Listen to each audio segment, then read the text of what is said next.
My girlfriend said, "I'm giving your tools to my dad. You're not handy anyway."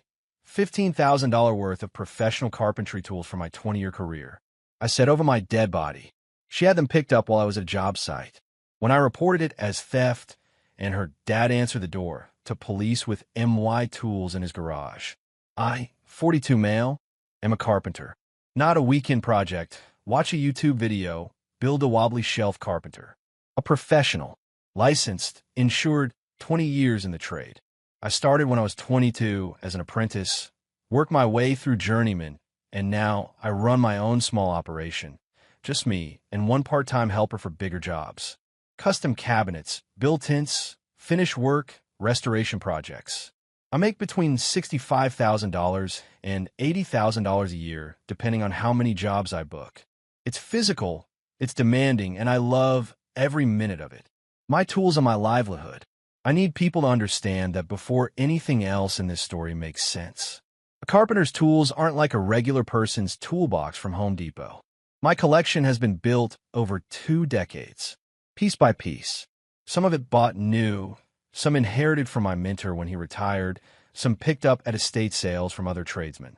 We're talking about a Festool track saw system, $1,400, a SawStop job site table saw, $1,800, a full set of Lie-Nielsen hand planes, about $2,200 for the collection, a Festool domino joiner, $1,100, 3 cordless Makita drill/driver sets, a DeWalt planer, a Bosch router kit, clamps, so many clamps, chisels, marking gauges, Japanese pole saws, levels, squares, and about 40 other items I'm not going to list individually.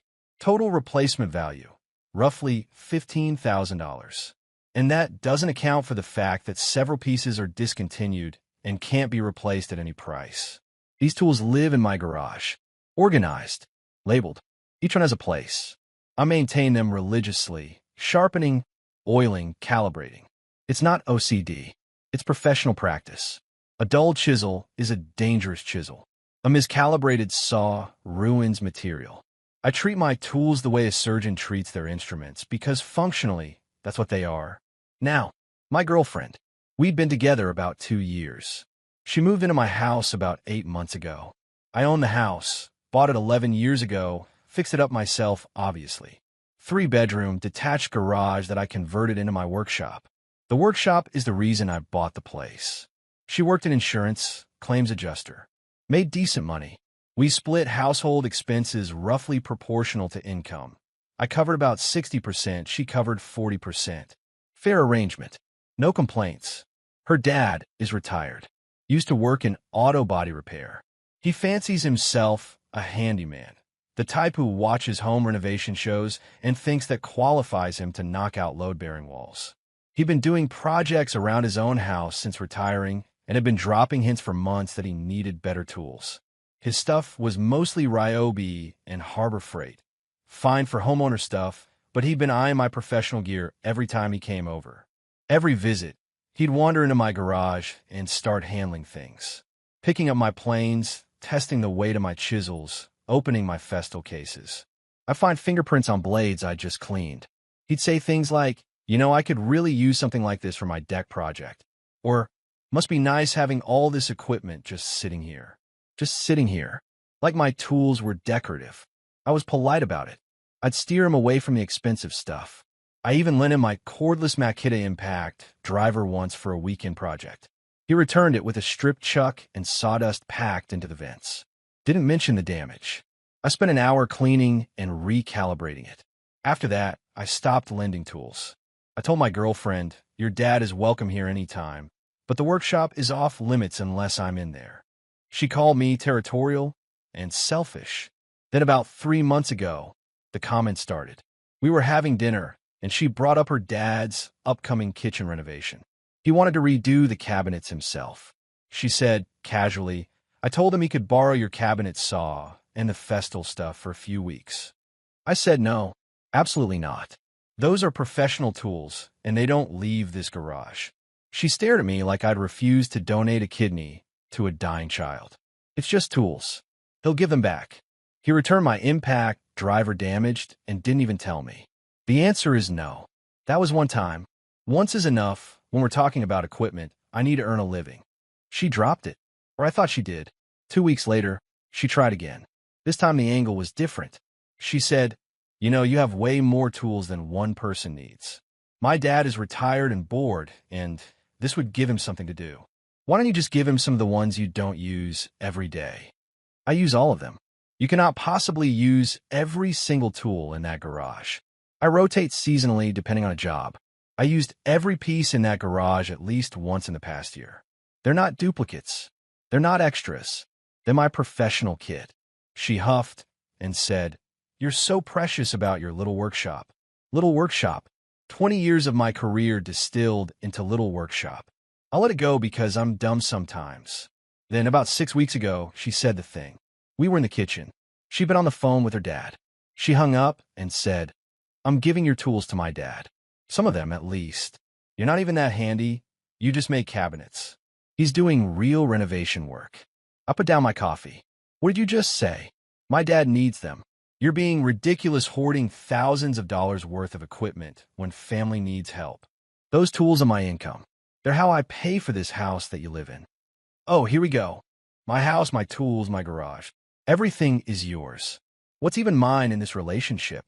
Your stuff is yours. My tools are mine. That's how personal property works. I'm giving them to him. You could buy new ones. I stood up from the table. I remember my hands were shaking, not from fear, from trying extremely hard not to raise my voice. I said, very clearly, "Over my dead body."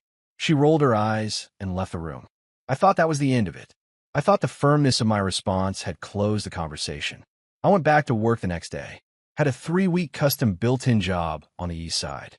Long days, early starts. I was wrong. Update 1.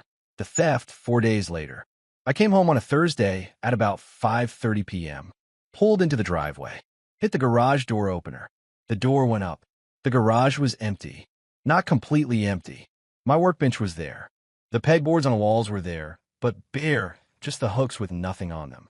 The shadow outlines where tools had hung were visible on the painted drywall like a crime scene. My rolling tool chest, a 52-inch Husky unit that I'd had for 12 years, was gone. The Festool sustainer stack gone. The saw stop gone. The Lie-Nielsen planes in their custom felt line case that I'd built myself gone. Everything. I sat in my truck for about 3 minutes. Not dramatically, just processing. Because my brain was going through the same thing it does when I see a measurement that doesn't make sense. Rechecking, looking for the error. But there wasn't one. The garage was empty. I walked into the house. My girlfriend was on the couch watching something on her iPad. She looked up and smiled. "Hey, how was work? Where are my tools?" "Oh, my dad picked them up today. He brought his buddy with the trailer. They got everything out in about 2 hours. He was so happy." She said it like she was telling me she'd picked up dry cleaning. "You gave my tools to your father. I told you I was going to. And honestly, it was just easier to do it while you were at a job site, so you wouldn't make a scene." I want to describe what I felt in that moment, but I honestly can't. It was beyond anger. It was the specific feeling of someone taking the thing you built your entire adult life around and treating it like surplus junk at a yard sale. My hands went numb. My vision sort of narrowed. I had to sit down. Those tools are worth over $15,000. Several pieces are irreplaceable, and I have jobs scheduled for the next 2 months that I cannot complete without them. You're being so dramatic. Just rent tools or buy new ones. They're things. They're how I make money. I have a cabinet installed next Tuesday. How am I supposed to show up without a track saw? Borrow one. From who? I don't know. Other carpenter people. I pulled out my phone and called her father. He picked up on the second ring, cheerful as anything. "Hey, son, thanks for the tools. Your girl told me you wanted to clean out the garage, and she figured I could put them to good use. I've already got the table saw set up. Beautiful machine." He thought I donated them. She told him I was cleaning out the garage. I said, "Sir, I did not authorize this. Those are my professional tools. I need them back immediately." There was a pause. Then he said, "Well, she said you agreed to it. And we already moved everything in. My buddy and I spent 3 hours organizing. I'm not hauling all that back. I'm asking you to return my property. Son, this sounds like something you two need to work out between yourselves. I'm not getting in the middle of a couple spat." He hung up. I looked at my girlfriend. She was still on the couch. still watching her iPad, like we were discussing what to order for takeout. You told your father I wanted to give them away. I told him you were clearing out the garage. Same thing. It is not the same thing. You stole $15,000 worth of professional equipment. Don't be dramatic. It's not stealing if we're in a relationship. What's yours is mine. We're not married. This is my house. Those are my tools. And what you did is theft. She finally looked alarmed. You wouldn't. Watch me. I called the police non-emergency line at 6:14 p.m. that evening. I reported a theft of approximately $15,000 in professional carpentry tools from my home workshop. I provided serial numbers for the major power tools. I keep a spreadsheet, always have because insurance requires it. I provided the address where the stolen property was currently located, her father's house. I provided the name and description of the person who authorized the removal, my girlfriend. The dispatcher asked if this was a domestic dispute. I said no, it was a theft. She said they'd send officers. My girlfriend heard me on the phone and went white. You're calling the cops? On my dad. You stole my tools and gave them to your dad. He has them. The cops will go where the tools are. He's 63 years old. He has a heart condition. Then he probably shouldn't be lifting $1,800 table saws. She started crying. Not sad crying, angry, how dare you crying. She called her dad to warn him. I know because I could hear her in the bedroom. Dad, he called the police. Don't answer the door. Too late. 2 officers showed up at her father's house about 40 minutes later. I know the details because the responding officer called me afterward to take my statement. Here's what happened. They knocked. Her father answered. They asked about the tools. He said, and I quote from the report I later obtained, "My daughter's boyfriend gave them to us. They were a gift." The officers asked if he had any documentation of the gift, a text, an email, anything in writing. He did not. They asked him to show them the tools. He opened his garage. There they were. All of them. Stacked on tables. Some already moved to shelving he'd apparently bought at Lowe's that afternoon. My saw stop still had the registration sticker with my name on it. Several of the Festool cases had my initials engraved on them, something I'd done years ago for exactly this kind of scenario. The officers told him that I was claiming the property was taken without authorization and that this appeared to be a theft report, not a domestic misunderstanding.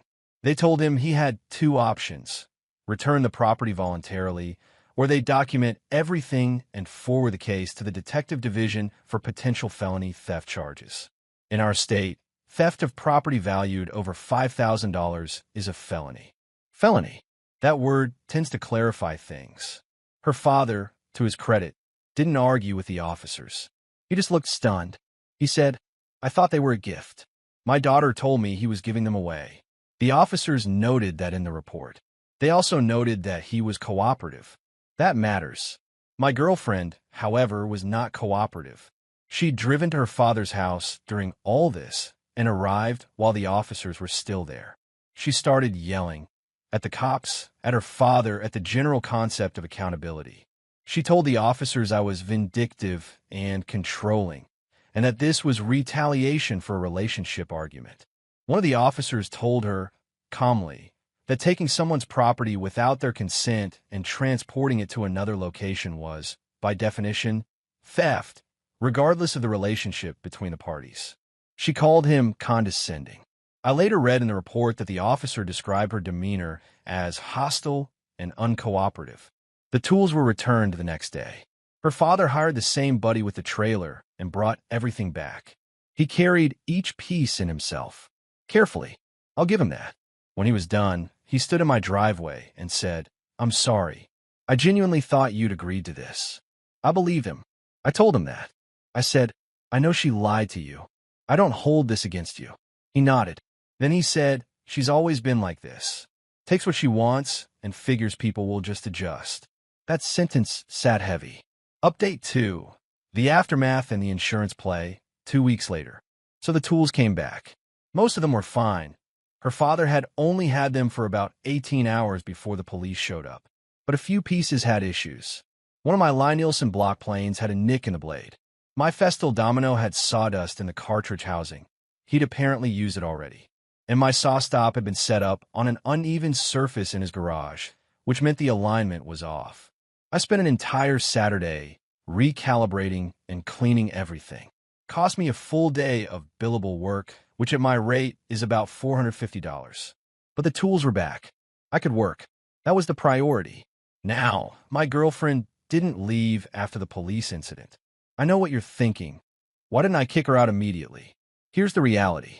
In our state, even though she wasn't on the deed or the mortgage, she'd established residency after 8 months. I couldn't just change the locks. I had to give her formal written notice, 30 days, to vacate.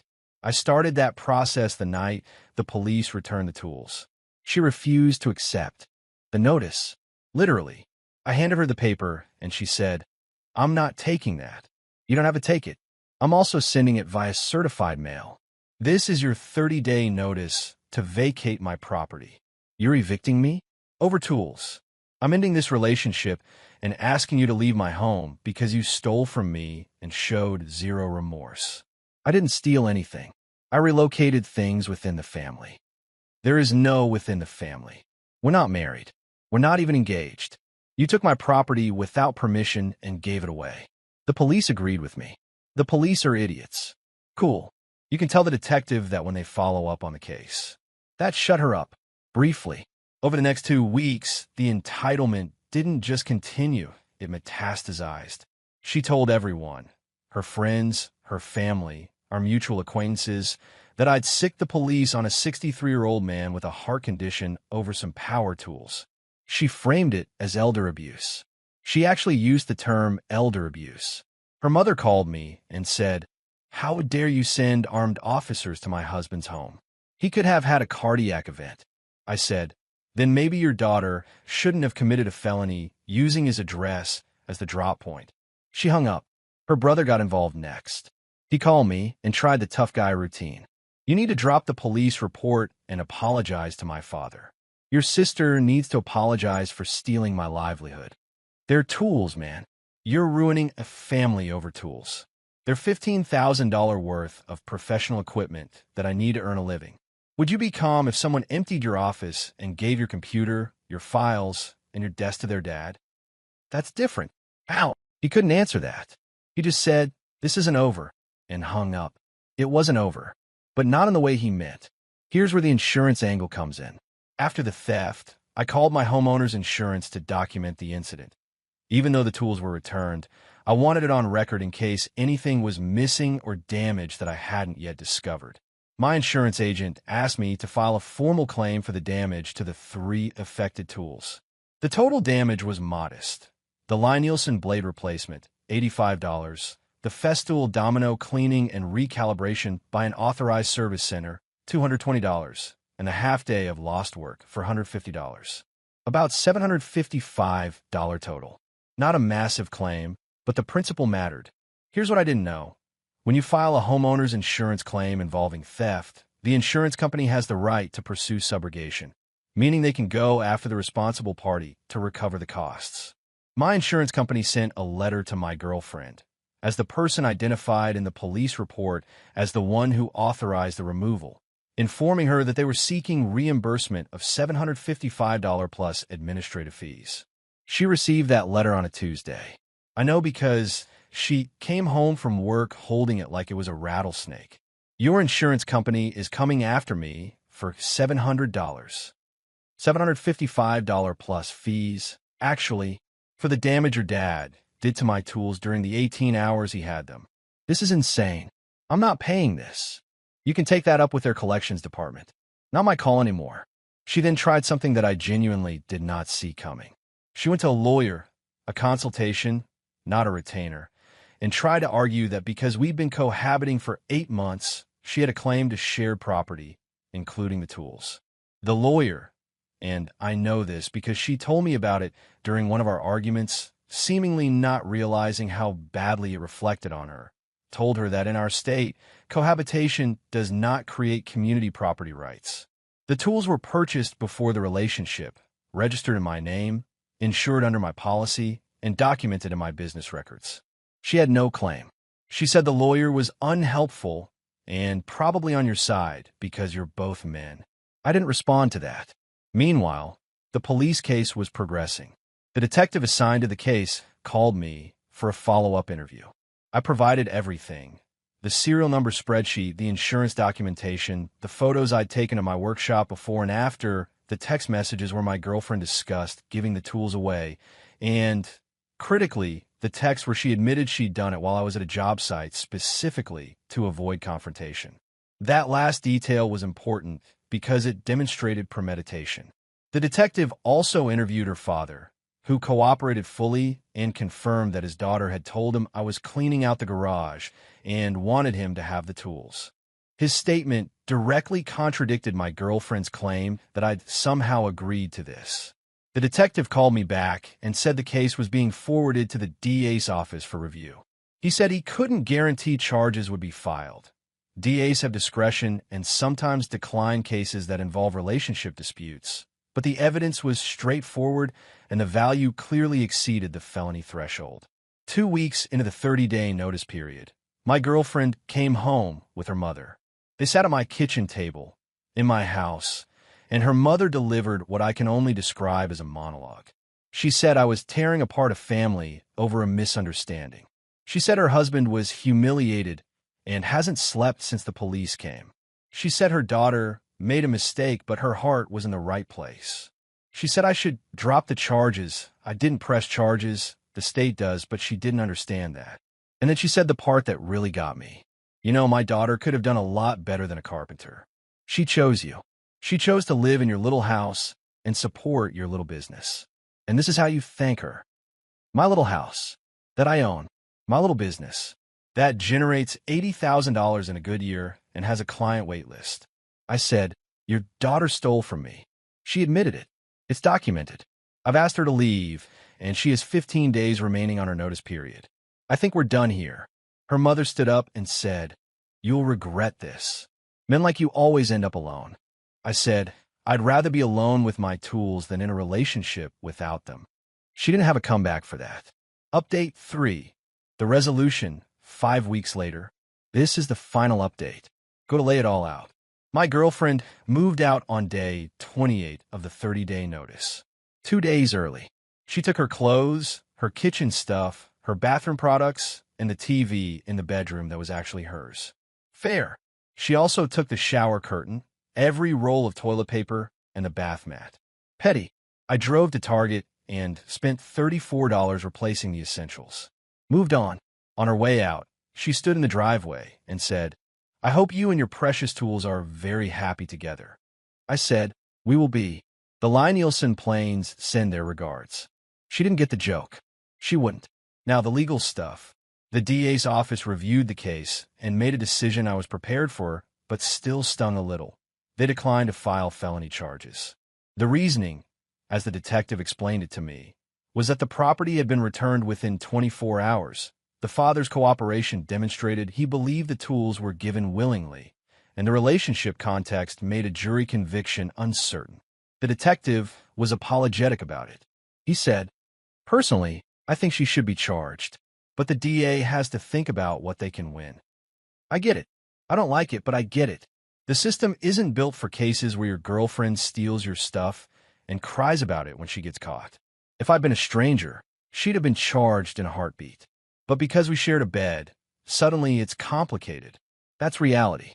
I'm not going to pretend it didn't feel like a gut punch, though. But, and this is the important part, the DA's office didn't completely let her off. They offered her a pre-trial diversion agreement. Basically, she wouldn't face felony charges, but she had to formally acknowledge in a signed document that she took the property without authorization. She had to pay restitution, the $755 in damages, plus a $200 administrative fee. And she had to complete a community service requirement of 32 hours. If she completed everything within 6 months, the case would be sealed. If she didn't, the felony charge could be reinstated. She signed it. She didn't have much choice. Her lawyer, she'd apparently retained one by this point, told her it was the best outcome she was going to get. The restitution check arrived about 3 weeks later, $955. I deposited it and used it to buy a replacement blade for the Lie-Nielsen and to pay for the Festal service appointment. The remaining amount went into my tool fund. Her father reached out to me once after she moved out. A text. It said, "I'm sorry for my part in this. I should have verified with you directly. I know better." I replied, "I appreciate that. No hard feelings toward you." And I meant it. Her dad was used. He's guilty of being gullible and maybe a little too eager to accept free professional grade tools without questioning the source. But he didn't know. She lied to him and used his trust to execute the theft. He's not the villain in this story. He's collateral damage of his own daughter's entitlement. Her brother never reached out again. Her mother never reached out again. I blocked both their numbers after the kitchen table ambush. No regrets on that front. The insurance subrogation resolved itself when the restitution payment came through. My insurance company closed the claim with no impact on my premium. My agent said it was one of the cleanest theft and recovery cases she'd processed. "Usually the tools end up on Craigslist," she said. "At least yours were just in a garage." Now, my life after. I spent the first weekend after she moved out deep cleaning my workshop. Every surface, every tool, every case. I reorganized the entire space. Rehung the pegboards. Added new foam inserts to my Festival Sustainer stack. Sharpened every chisel and plane blade. Set up my saw stop on a new leveling platform I built from Baltic birch plywood. Took about 9 hours. It was the best Saturday I'd had in 2 years. I also installed a deadbolt on the garage door. Separate from the house. Separate key. And I bought a basic security camera, a $60 Wise Cam, and mounted it inside the garage pointing at the door. Not because I'm paranoid. Because I learned the hard way that trust isn't a security system. Work picked up. I'd lost one client during the tool crisis. The cabinet install I'd had to postpone while the tools were missing. They went with another contractor. That hurt. About $4,200 in lost revenue. But my other client stuck with me, and I actually picked up 2 new jobs through referrals in the weeks after. The backlog is healthy. I'm booked out about 6 weeks right now. I still have a spreadsheet of every tool with its serial number, purchase date, and estimated value. I updated it after the incident, added photos of each piece, and stored copies in 3 places: my computer, a USB drive in my truck, and printed copies in a fireproof document bag in my closet. Overkill? Maybe. But I'll never be in a position again where someone can take my livelihood and claim it was a misunderstanding. Some people have asked if I miss her. Honest answer, some days. Not her specifically, but the version of her I thought existed. The woman from the first year who respected my work and seemed proud when I'd show her a finished cabinet. That person either changed or never existed. I don't know which is worse. My buddy on the crew, the part-timer who helped me on big jobs, came over last week to help me with a built-in bookcase project. He walked into the garage, looked at the reorganized space, the new camera, the deadbolt, and said, "Dude, the garage looks incredible." I said, "Yeah. Amazing what you can do when nobody's giving your stuff away." He laughed. I laughed. We built a bookcase. It was a good day. I don't have a grand takeaway here. I'm not going to pretend this experience taught me some beautiful life lesson about resilience or whatever. What it taught me is simpler and uglier. Some people see what you've built, and instead of admiring it, they calculate what they can take. And when you say no, they don't hear a boundary. They hear a challenge. Protect your tools. Protect your work. And if someone calls your 20-year career a little workshop, believe them the first time. They're telling you exactly how much they respect what you do.